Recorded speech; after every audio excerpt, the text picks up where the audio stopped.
Hi everyone, this is Jim. Welcome to this Blitz chess postmortem, a postmortem of my Blitz game number 503.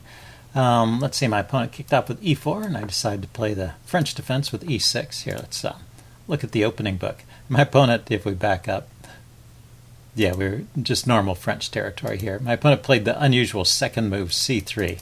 So let's see how dominant. Yeah, d4 is hugely dominant, and just put another pawn in the center. That's the normal way to play it. Anyway, he played c3, and I played d5, and then he played e5. So after my move c5, I'm just building up the big center in typical French fashion. He can play the move d4, which he did in the game, and we transposed back into a normal variation. You see, we went from a position with 0 games in the database to one with 700 games or so. So he played d4, and this is just a standard position in the French known as the advanced variation, because the early advance of the e-pawn. So developing the knight is normal. Queen b6 is an option here, or on the next move he goes knight f3. And here I play an unusual move. I should probably just continue with queen b6. That's what I usually play. The other option here is bishop to d7, just developing the light squared bishop. Both very logical moves. The move I played, I exchanged in the center, and this just it relieves the tension a little bit early. There was no rush to do that. And now I'm not quite so sure how I want to organize the rest of my pieces. I think it's better to leave the tension there until you get your queen here and your knight to here, which are typical typical places where you want to put those pieces. And then you have the idea of knight coming to f5 with an attack and adding more pressure to the against the d-pawn. So anyway, I continued with knight e7. He went knight to c3. We're just out of the book finally at this point. And now I went knight to g6. Yeah, once again, the engine is suggesting knight f5 is a good idea. It does put pressure on the d-pawn, which is what you want to do. You want to keep pressure on the center. But it has the downside that the knight on f5 can get kicked sometimes, either by the sudden pawn push or bishop to d3, putting pressure on the knight. So it's kind of a double-edged move. I wasn't sure if it was correct in this situation, but probably it is, if that's what the engine says. So anyway, I went knight g6 here, and white has gotten some kind of edge out of the opening because of these moves. But well, it doesn't last for too long. Bishop d3, bishop e7, and both sides castle. And I've got a position that I can play. It's not like white has an edge, but it's not like it's overwhelming. Anyway, and white starts to make some kind of slow moves here. He plays a3. I go f6. You want to immediately go after the center if you're playing the French defense. You don't want to allow those pawns to stay there, and particularly when this knight is blocking the f-pawn, it's a good time to go after those pawns. So he took on f6. I took back with the bishop, and now I've got a couple of pieces trained on the d-pawn, and still white has some advantage here. What's interesting is that this bishop takes g6 move gives back some of the advantage. I mean, it looks good at first sight that white has managed to double these pawns in front of my king, and I have this weird structure. But white gave up the bishop pair, and with my dark squared bishop, I still have, and the 2 pawns here, I still have a lot of control over all the squares around my king. So I think this is really still quite a playable position for black. Rook to e1 here is the engine suggestion, putting immediate pressure on the e-pawn, which is maybe one of the weaknesses in my position, so makes sense. Instead, white played bishop to e3. Bit of a passive move. I go bishop d7, queen c2, I go queen e8. He was taking a look at this pawn, so I need to hold on to it. White's still keeping an edge through all of this. So rook f to e1, logical move. I go queen to f7. I'm trying to maybe get some counterattacking ideas here. I need to find a way to dislodge this bishop, but at some point maybe I can get some pressure on the f-file. He goes rook a to d1, logically centralizing. Put my rook opposite his queen, queen to d3, and knight to a5. White's been playing a pretty good game so far and has managed to keep the edge. Helped out by my inaccurate knight to g6 move there. But here he makes a mistake. It looks like a good move, knight to b5. But because it threatens to come in here and fork my queen and my rook. But there's this really neat move that I missed here. The counterattacking move. Well, it's not a counterattacking move. It's just the natural development of this knight. I placed this knight here so I could go to c4. But now I didn't play this because I was worried about the fork. But the thing about knight c4, I should have just gone ahead and played it. Because the knight on c4 also guards against the fork.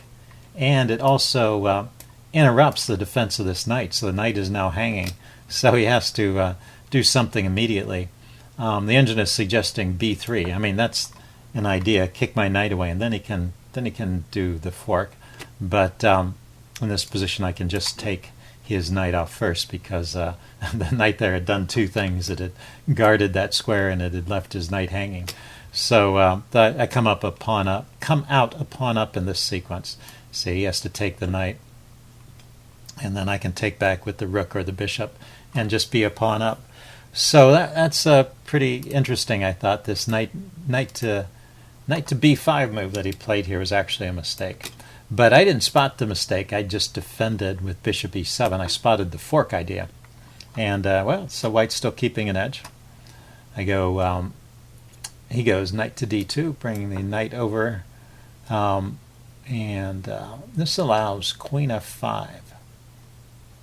Not clear to me. Here, let's take a look at this. Not clear to me why queen f5 is such a great move. Queen f5. Maybe because it's disrupting the defense of this knight once again. But if he just trades queens and then retreats the knight back to c3, what's my big threat here? f4. Oh, the bishop is trapped. Okay, well that's an interesting combination there. That's maybe not so easy to see. If we start from this position, yeah, it's my turn. So queen f5, provoking a queen trade, leaving this knight hanging, and at the same time threatening to push the f-pawn forward to trap the bishop. Pretty cute tactic. So it's like a double threat after the trade of queens. Okay, well, I didn't spot that. I played a6, just kicking that knight away. And, well, this is enough to give me a little bit of an edge. The knight drops back to c3. So that knight to b5 move just came of nothing in the end. But let's see. If what was his last move? If he had played instead, no, knight takes a7. Yeah, my a-pawn's just hanging here. Looks like he can take that pawn and get away with it. Or knight to e5, bringing his other knight forward. Okay, so those are the good moves in the position, and knight d2 is just a mistake. It leaves the knight hanging and it retreats this knight. I maybe had ideas of pushing the f-pawn, so, but I can take an advantage in the game now. So I start pushing his knight back. Push on with b5. I want to have a nice square here for my knight, and he helps me out here with the b4 move. I can drop my knight in there right away, and he decides to trade. But this gives me a passed pawn for the endgame. So I have good prospects in this game of winning in the long run. So white goes queen e2. Cancel that, queen e2. I go rook to b8. Just a little bit of maneuvering. I think I'm thinking of trying some moves to weaken the queen side over here. So putting the rook on the b file is a preliminary to that. Goes queen c2. And I go a5, undermining these pawns. He takes. And now I took right away, which actually leaves my bishop in an odd spot. The engine is recommending taking with the rook to b3. Also, rook to a8, gathering up this pawn is another idea. So the way I take, leaving this piece loose over here, he could take advantage of it with the move rook to a1, and looks like this becomes a dangerous pass pawn at some point, which is kind of a theme in the game later. Instead, he played rook b1, and let's see, I should just go rook a8 and try and scoop up the a pawn before it becomes a menace. instead, I spotted a tactic. And this is the point of the game where I play a tactic that backfires, so I think it's kind of interesting. But I noticed his queen and his rook were lined up on this diagonal, so I just need to put my light squared bishop on that diagonal, and I can pick up the exchange. So I started playing for that tactic, and really the tactic doesn't work. Even well, I play the tactic, I win the exchange, and white ends up better. So I think it's kind of instructive. Just because you see a tactic doesn't mean you have to play it. Okay, so I took, he takes.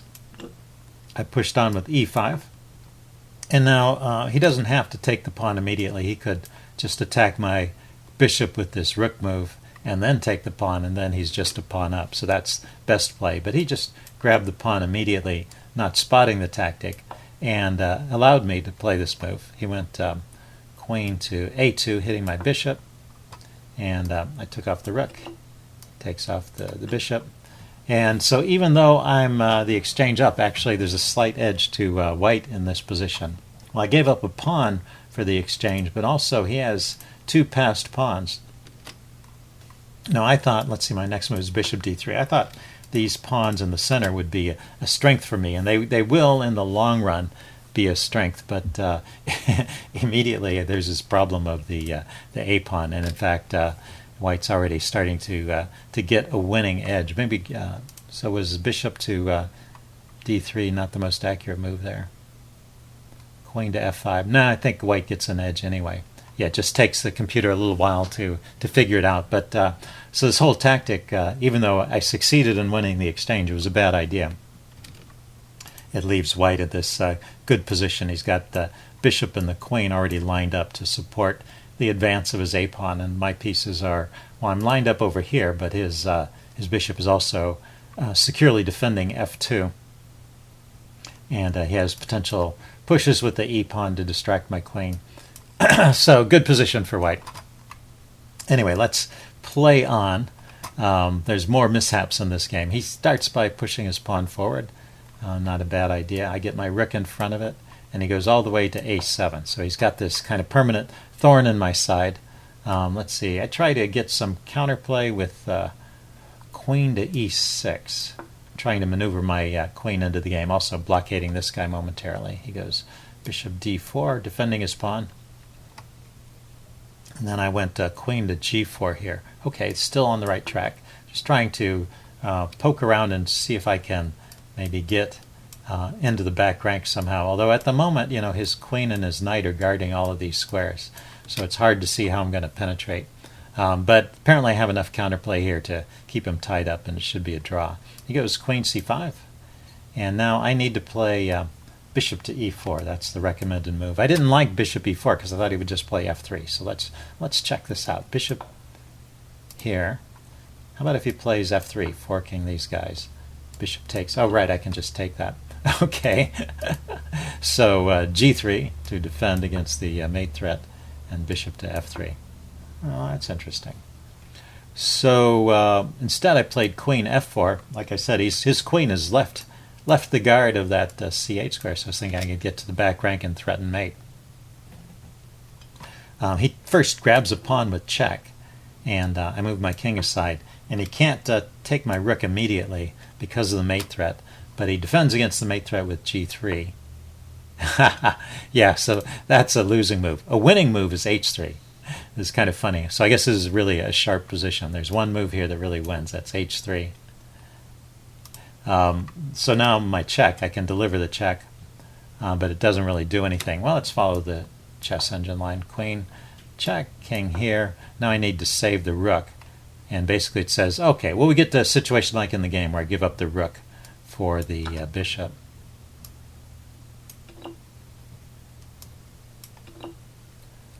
And then give up the rook to the bishop, and then win the knight over here.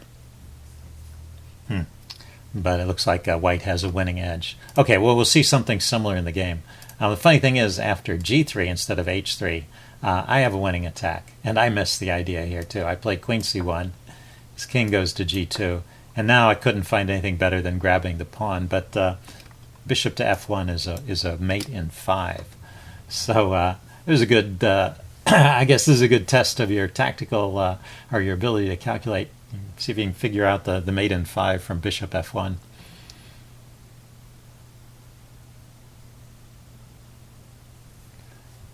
Yeah, there's lots of variations there. I guess that's why it's hard to calculate. So bishop f1 check. I mean, the king has 3 moves.